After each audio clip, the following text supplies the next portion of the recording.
So, Coach, how are you enjoying your first Fan Fest as Mavericks head coach? Like I said earlier, this is unbelievable. When you have this much support in early September here, that I can't wait till November 8th when this thing really gets going and see all these people here. Yeah, there are a few things better than that first goal this season, and everyone's on their feet in this place. The volume is incredible. So here we go. You've had a lot of success both as player and coach. I'm sure you had a lot of opportunities. What made this job so attractive to you? You know, 3 years ago when we got involved with the Allen Americans, we were at the owners' meetings, and me and Brent Thiessen really hit it off. It was a combination of just the way we hit it off, and we hung out.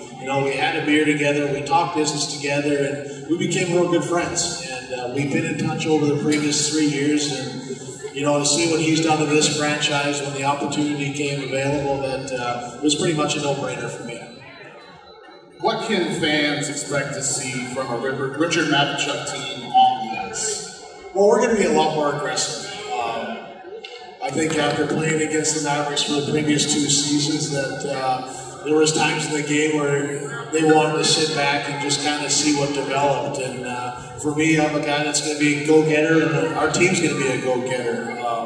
Everybody from Sebastian Canal to Eric Milan, everybody's going to finish their checks, everybody's going to have a role, and everybody's going to be held accountable to what they do. All right, I'm going to give you a scenario here, and a lot of fans ask me about this. You're up by 1 goal in the 3rd period, 10 minutes left. What's your strategy? Score another goal. It's funny when, in the olden days when I played, they had a thing called the trap, and that's pretty much, once you had a 2 or 3 goal lead, you kind of just sat back and, hope the team didn't score another one to make it 3-2. But, the game has changed since then, and we obviously know that goaltending and defense wins championships, but the best defense is when you have the puck trying to score at their end, that obviously they're not in our end.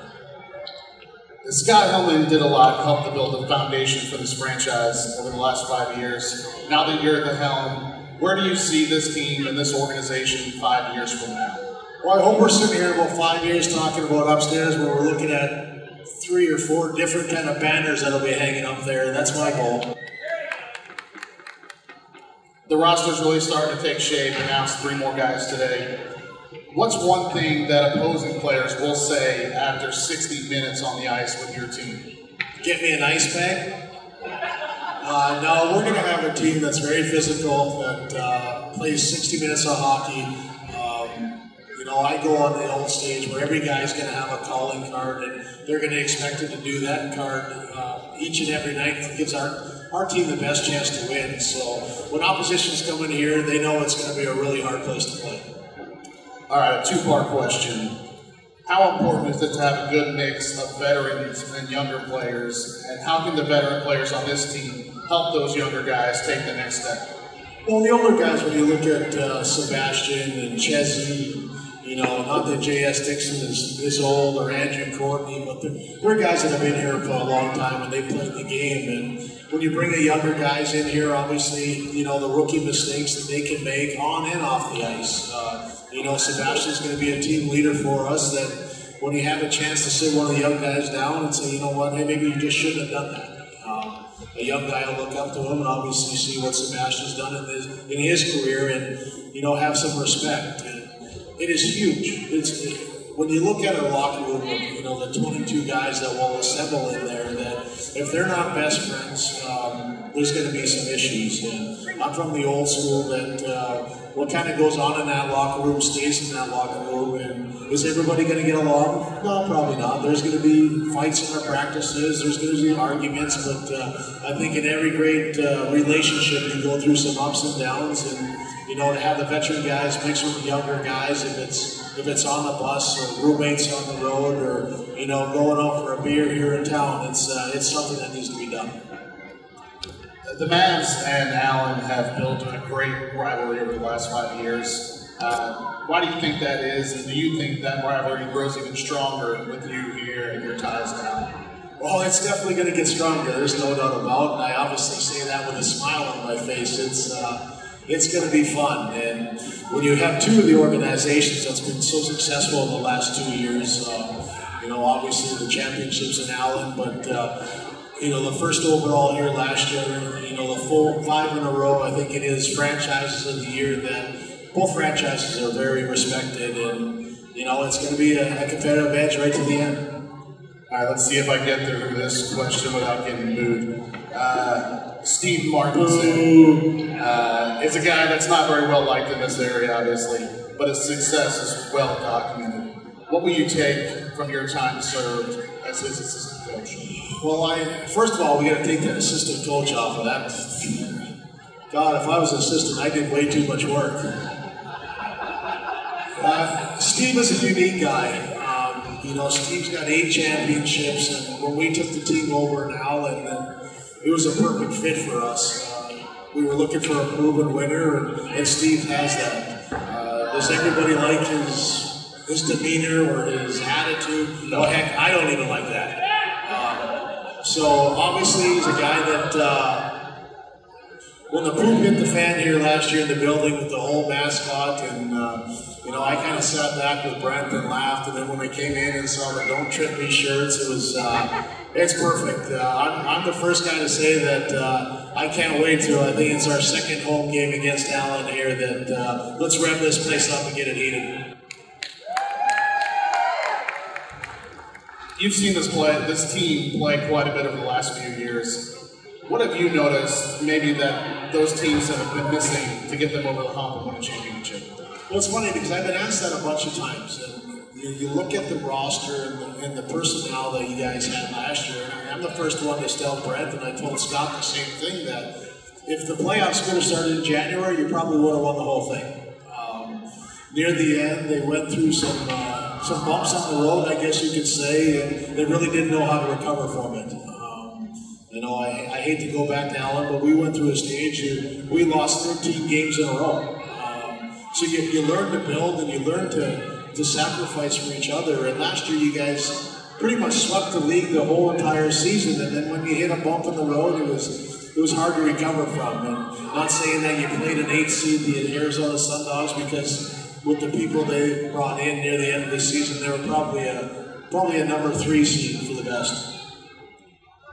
Fans have been clamoring for a big, physical, mean, nasty defenseman. You bring in Dallas Earhart. How important was it for you to get a guy like him here? Dallas, I had him in Allen last year, and he's one of the kids that will do absolutely anything you ask him to. And if it's from trying to throw a big check or make the opposition top goal scorer mad, he's a guy that's going to compete every night. He's 6'4". Right now he's probably 225 pounds, and he's going to be paying against a guy. You look at Scott Langdon, who's a proven leader at all levels that he's played at, that you want to see a guy throw a body check, you're going to love this guy. Fans are obviously familiar with a lot of the returning players, even some of the new guys like Garrett Bembridge, who are a couple of guys that maybe myself and fans aren't talking about now, but once they hit the ice, we'll be raving about it. Well, obviously I think Dallas, one of them. After watching those videos, I think Eric and especially Riley Grantham are two of the guys that you guys are going to love. Riley's a guy that you guys will notice. If you look at face-offs and what he does during a face-off, if it's from slashing the guy's back of ankles or flipping guys' helmets up or giving somebody a jab or sticking somebody with his stick, he's one of those guys that he knows how to do it. He did it his whole junior career. He did it in the American League. And believe me, if you can ask Sebastian or if you can ask Andrew Courtney, that this guy is an official pain in the butt.